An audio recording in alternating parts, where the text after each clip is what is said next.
Praise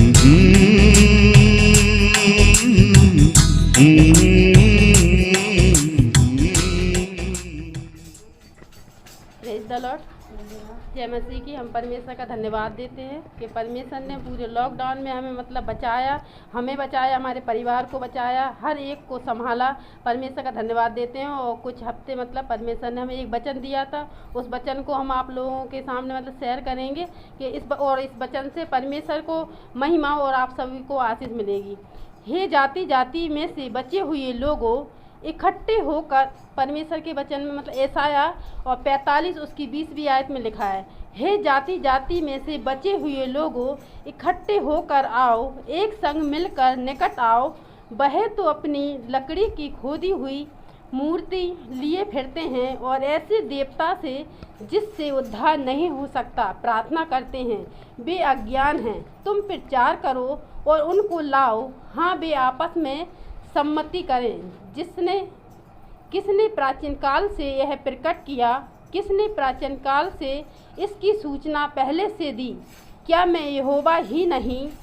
इसलिए मुझे छोड़ कोई दूसरा परमेश्वर नहीं है। धर्मी और उद्धारकर्ता परमेश्वर मुझे छोड़ और कोई नहीं है। परमेश्वर के इस वचन पढ़े जाने से आशीष हो। और हम एक गवाही को भी देंगे कि अभी मतलब 15-20 दिन पहले की बात है, हमारी नंद की तबीयत खराब ना, वो आंखें खोल रही थी और पता नहीं मतलब अजीब सी। फिर हमारी जब सास का फ़ोन आया तो कहने लगी कि इसकी बहुत तबीयत ख़राब हो रही है सुमन, और प्रार्थना करो। हम परमेश्वर का धन्यवाद देते हैं कि मतलब उन्होंने मतलब विश्वास किया। और जब हमने उनसे कहा कि अम्मा मतलब हम प्रार्थना तो करेंगे लेकिन तुम मतलब कहीं भी मतलब झड़वाने मत ले जाना, तो बोली हाँ नहीं, हम कहीं नहीं जाएंगे, तुम प्रार्थना करो। हम परमेश्वर का धन्यवाद देते हैं कि हमने मतलब उसी समय उसके लिए प्रार्थना की। और प्रार्थना करके फिर हमने कहा कि इसको मतलब कुछ खाने को दे दो, तो कह रही कि अभी तो मतलब वो आंखें भी नहीं खोल रही। हमने कि वो खोलेगी, सबको विश्वास करो, परमेश्वर सब कुछ अच्छा करेगा। हमारा परमेश्वर महान है, वो तो अच्छों को ठीक करता है। परमेश्वर का धन्यवाद देते हैं। और फिर थोड़ी देर बाद फिर हमारा मन करा, हमने राजू भैया को भी फ़ोन लगाया और फिर हमने उन्होंने कहा कि अभी मतलब भैया का फ़ोन आएगा। लेकिन हम परमेश्वर का धन्यवाद देते हैं कि फिर मतलब फिर हमने जब सुबह फिर कुछ बात नहीं हुई, लेकिन सुबह हमने जब फ़ोन किया तो वो कहने लगी कि सुमन तुमने दुआ की थी। फिर उसके बाद हम सो गए थे। हम परमेश्वर का धन्यवाद देते हैं कि हमारा परमेश्वर इतना महान है कि वो तो मतलब इतने बड़े बड़े काम करता है जिसकी हम मतलब हम सोच भी नहीं सकते। और परमेश्वर बहुत महान है। और परमेश्वर की महिमा में एक छोटे से गीत को भी गाएंगे, और गीत को भी गाएंगे हम दोनों बहनें मिलकर। आवाज़ अच्छी नहीं है लेकिन परमेश्वर की महिमा में। यीशु का नाम मेरे प्राणों की रक्षा, मैंने काला हूँ मेरे घर की सुरक्षा। यीशु का नाम मेरे प्राणों की रक्षा, मैंने काला हूँ मेरे घर की सुरक्षा। छितर आने वाले महामारी से डरेंगे नहीं, हम डरेंगे नहीं। छितर आने वाली महामारी से डरेंगे नहीं, हम डरेंगे नहीं।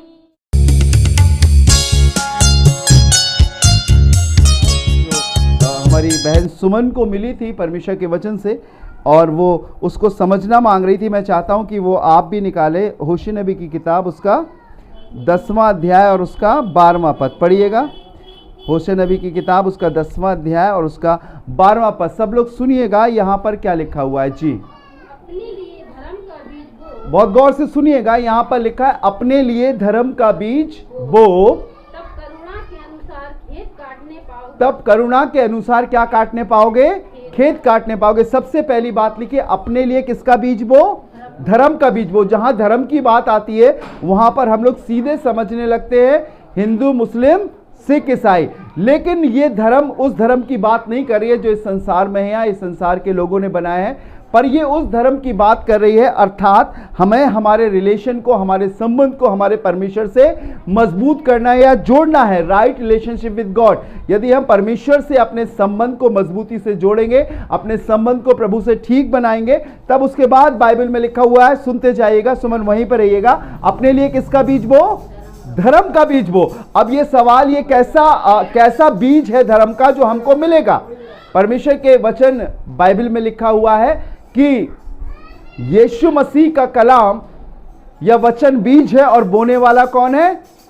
यीशु मसीह। ठीक है, किसान कौन है?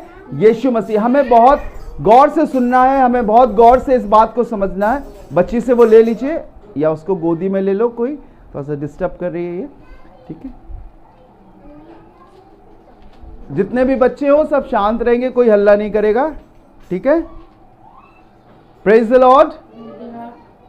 जो धर्म शब्द आया है उसका बीज क्या है?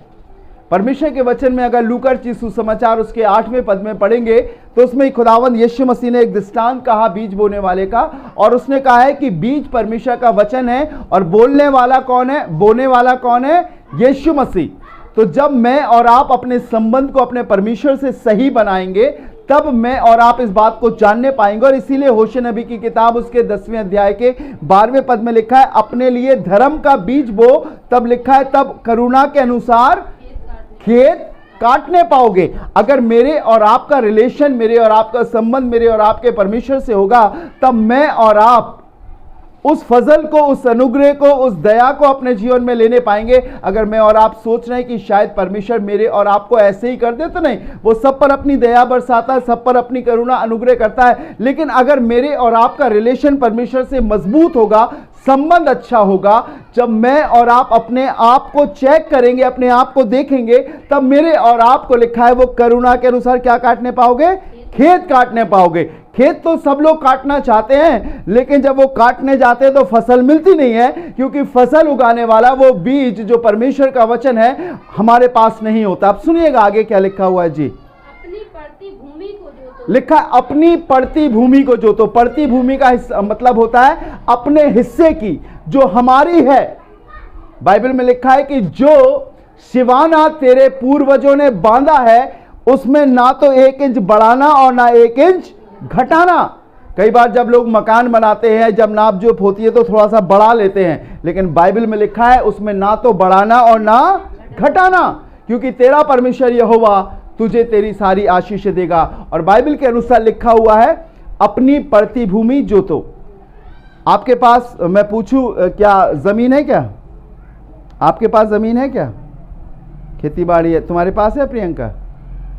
आपके पास है क्या? नहीं, सबके पास, हर एक के पास जमीन है। मैं आपको बताऊंगा जो परमेश्वर का वचन बोल रहा है वो किस चीज के लिए बोल रहा है, और वो है पड़ती भूमि, हमारा हृदय, हमारा दिल।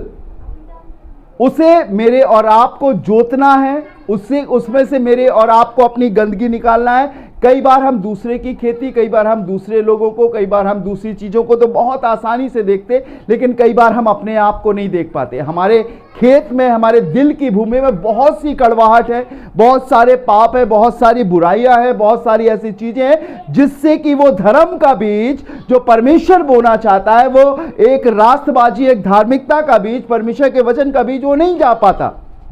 और जब वो बीज अंदर नहीं जाता तो मालूम कहां जाता है वो बीज? वो बीज शैतान चुराकर ले जाता है। पढ़िएगा, यहां पर निशान लगाए रहिएगा, लूका उसका 8वां अध्याय उसका 12वां पद पढ़िए, देखिए क्या लिखा हुआ है। हाँ जी, लूका 8:12 सुनिएगा, पढ़े। जी जी हाँ, जी हाँ, पढ़िएगा। लूका रचित सुसमाचार 8वां अध्याय 12वां पद, जिसे मिलता है वो पढ़े। जी जी, सुनिएगा बहुत गौर से, यहां पर बीज बोया गया है, ध्यान से सुनिएगा। मार्ग के किनारे के वे हैं जिन्होंने सुना। बहुत गौर से सुनिएगा, मार्ग के किनारे वाले बीज होते हैं जो अपनी भूमि को नहीं जोतते हैं। ये जब बीज बोने वाला बीज बोने निकला तो बोते बोते कुछ मार्ग के किनारे गिरे, कुछ झाड़ियों में गिरे, कुछ पथरीली भूमि में गिरे और कुछ अच्छी भूमि में गिरे। 4 भूमि है। आप इसे घर पे पढ़िएगा, पूरा 8वां अध्याय, 4 भूमि है। और ये वाले कौन से हैं? मार्ग के किनारे वाले। ठीक है बेटा, आप लोग बंद कर दो, ध्यान से सुनो। मार्ग के किनारे वाले हैं जहां पर खेत में तो बोना चाहता था, लेकिन ये बीज कहां चले गए? रास्ते पर। अब सुनिएगा, पढ़िएगा सुमन, देखिए। मार्ग के किनारे के वे हैं जिन्होंने सुना। इन्होंने परमेश्वर के वचन को क्या किया? सुना। आगे, तब शैतान आकर उनके मन में से क्या उठा ले जाता है? जोर से बोलिए, क्या उठा ले जाता है? जोर से बोलिए, क्या उठा ले जाता है? पैसा नहीं उठाएगा, नौकरी नहीं उठाएगा, कपड़े नहीं उठाएगा, मोबाइल नहीं उठाएगा, लेकिन वो सच्चा वचन जो परमेश्वर का वचन है वो उठा ले जाता। मालूम क्यों? क्योंकि सड़क को कोई नहीं जोतता, मार्ग को कोई नहीं जोतता, इसीलिए बीज ऊपर रहता है। चिड़ियां चुग ले जाती है, रौंदा जाता है, जानवर खा लेते हैं, लेकिन बाइबल में लिखा हुआ अपनी पड़ती भूमि जोतो, जो परमेश्वर ने मेरे और आपको दिया। ये मन हमें इसे बात करना, इसे सिखाना है, अपने दिल को सिखाना है, अपने अंदर से उन गंदगी को निकालना, और बीज को अंदर, जो बीज जमीन में या भूमि में अंदर जाता, क्या कोई चिड़िया उसे खा सकती है? बताइए भाई, आप तो खेती बाड़ी करने वाली हैं, नहीं खा सकती ना? बिल्कुल वैसे ही अगर वचन या वो बीज ऊपर रहेगा तो चिड़िया खा जाएगी। इसीलिए क्या लिखा है? अपनी पड़ती भूमि जोतो, दूसरे की नहीं जोतना है। अरे यार आंटी, तुम्हारे अंदर ये बहुत कमी है, तुम बहुत गुस्से में बोलती हो, बड़ी गाली देती हो, तुम अच्छी नहीं हो, ऐसे करके दूसरे की तो हम फटाफट जोतते हैं, लेकिन हम अपनी खेती नहीं जोतते हैं। हमें अपने दिल को देखना, अपने मन को देखना है, अपने हृदय को देखना है। तभी तो लिखा है, तब तुम करुणा के अनुसार खेत काटने पाओगे। हम पर करुणा क्यों नहीं हो रही है? क्योंकि हमने दूसरे को तो शिक्षा दी है, लेकिन हमने शिक्षा अपने आप नहीं ली है। शैतान ताक में, जैसे आप यहां से जाओगे अपने घर में, अपने परिवार में, अपने हस्बैंड, अपनी वाइफ, अपने बच्चों में जाओगे, शैतान उस बीज को चुरा ले जाएगा। कोई ना कोई ऐसी बात आपस में हो जाएगी कि आप सब भूल जाओगे। लेकिन आज जब आप प्रार्थना करने जा रहे हो तो प्रभु से कहो, प्रभु मेरे अंदर से सब गंदगी को निकाल, मेरे हृदय को साफ कर, पवित्र कर, इसके अंदर तू बस। और जब परमेश्वर आपके अंदर बसेगा तो मैं आपको सच बताना चाहता हूं प्रभु के लोगों, फिर शैतान आपके बीज को, आपके वचन को नहीं चुरा पाएगा, और आपका संबंध परमेश्वर से होगा। और जब वो बीज फिर धीरे धीरे क्या होगा? अंकुर निकलेंगे, पौधा बनेगा, पेड़ बनेगा। और बाइबल में लिखा हुआ है उसमें 12 प्रकार के फल लगते हैं, जो हमेशा काट दो उसको फोन, जो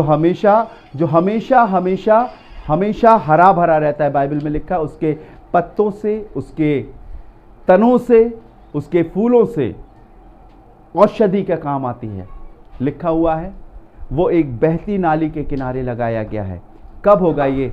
जब हम अपने हृदय को जोतेंगे। जब आप निकलें अपने घर से, जब आप काम करें तो किसी को ना देखें, लेकिन दूसरे को देखकर ये देखें उसके अंदर ये वाली बुराई है, कहीं मेरे अंदर तो नहीं है। प्रभु मेरी बुराई को दूर कर, और अपने खेत को जोतें, उस बुराई को निकालें, साफ करें अपने दिल को, कि वो परमेश्वर का वचन अंदर जाए। जब ये पाप होते ना, तब ये वचन अंदर नहीं जा पाता, उन्हीं पापों में फंसा रहता है, और शैतान उस बीज को ले जाता है। इसीलिए बाइबल में लिखा है अपनी पड़ती भूमि जोतो। ठीक है ना? आगे पढ़िएगा। देखो अभी यहोवा के पीछे हो लेने का समय है कि वो आए, कि तुम्हारे ऊपर क्या बरसाए? उद्धार बरसाए। ठीक है ना? मे बरसाए। जब वो बीज बो रहा है तो उसमें अगर पानी नहीं मिलेगा तो बीज क्या होगा? मर जाएगा। उसमें नमी नहीं मिलेगी तो बीज क्या होगा? मर जाएगा। वो उद्धार की नमी, वो आशीषों की बारिश, वो पवित्र आत्मा की बारिश करने पर है। कब?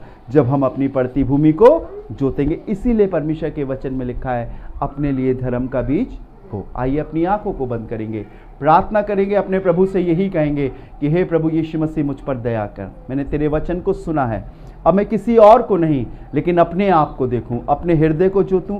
वो क्या कर रहा है, वो क्या नहीं कर रहा है, इस बात को मैं ना देखूं, लेकिन मैं इस बात को देखूं कि मेरा दिल, मेरी भूमि, मेरा हृदय, मेरा मन साफ है कि नहीं। और जब आप अपने लिए अपने हृदय को साफ करने की बात करोगे तो बाइबल में लिखा हुआ है, यीशु मसीह ने इस बात को कहा है कि यदि तुम अपने पापों को मान लो तो वो तुम्हें तुम्हारे सारे पापों से शुद्ध करने में विश्वास योग्य और धर्मी है। और वो हमें शुद्ध करेगा, पवित्र करेगा, हमारे दिल की भूमि को साफ करेगा, और जो वचन परमेश्वर का हमारे दिल में बोया गया है वो हमारे लिए आशीष का कारण होगा। आइए दुआ करेंगे। प्यारे प्रभु जी, मैं आपका धन्यवाद देता हूँ तेरे बेटे और बेटियों के लिए खुदावंद, इस अच्छी शाम के लिए खुदा, कि तेरे वचन को इन्होंने सुना है, सीखा है और जाना है बहुत साधारण तरीके से, जैसा आपने मुझे बताया। प्रभु यीशु मसीह, मैंने तेरे बेटे और बेटियों को बताया। अब खुदावंद अपने हृदय को इतना साफ करें, पवित्र करें करे कि प्रभु यीशु तेरी आशीषें इनके जीवन में आ सके। खुदावंद यीशु मसीह नासरी के नाम के द्वारा पवित्र आत्मा का डेरा इनके जीवन में हो सके, यीशु मसीह का आना इनके जीवन में हो सके, वचन को ये समझ सके, वचन के भेद की बातों को समझ सके। आकस्मिक जो घटनाएं चारों ओर हो रही है, वो बुरे समाचार जो कानों में पड़ रहे हैं, प्रभु खुदावंद तेरा कलाम, तेरा वचन, तेरी पाखरू ने समझाने और सिखाने वाली हो सके। इन्हें आगे ले चलना, इनकी परवरिश करना खुदावंद। ये हम सब तो ऐसे थे प्रभु जो भटकी हुई भेड़ों की मानिंद थे, हमारा कोई चरवाहा ना था, लेकिन प्रभु आप हमारे चरवाहे बन गए, आप हमें सिखाने वाले बन गए। आज मैं प्रार्थना करता हूं प्रभु सबको आशीष दे और आगे बढ़ा। यहां पर हाजिर एक एक जन को प्रभु तू बरकत देना और होने देना खुदावंद। आज रात जब ये सोते हैं तो अपने आप को देखें, अपने जीवन को देखें, और जब ये कल सुबह उठते हैं प्रभु यीशु तो ये देखने पाए कि इनके हृदय की भूमि साफ है और खुदावंद अपना वचन उसमें बो रहा है। शैतान उस वचन को उठा कर ना ले जाए, लेकिन वो वचन इनके हृदय की भूमि में अंकुर, पौधा, पेड़ और फलदायक वृक्ष बने खुदावंद, जिससे सारी आशीषें इनके पास आ सकें। ये शैतान की हर एक चतुर और चालाक योजनाओं को, उसकी चालों को समझ सके, ये जान सके प्रभु बहरूपियों को, ये जान सके प्रभु जी भेड़ की खाल में भेड़ियों को, ये जान सके उन भटकाने वाली आत्माओं को जो आते हैं दबे पांव और लोगों को भटकाते हैं। प्रभु तेरा कलाम इनके जीवन में आने पाए और तू इनकी हिफाजत करने वाला हो सके। सबको अच्छा रखना मैं तेरे हाथों में सौंपता इस दुआ को धन्यवाद के साथ खुदावंद यीशु के नाम से मांगते हैं, आमीन।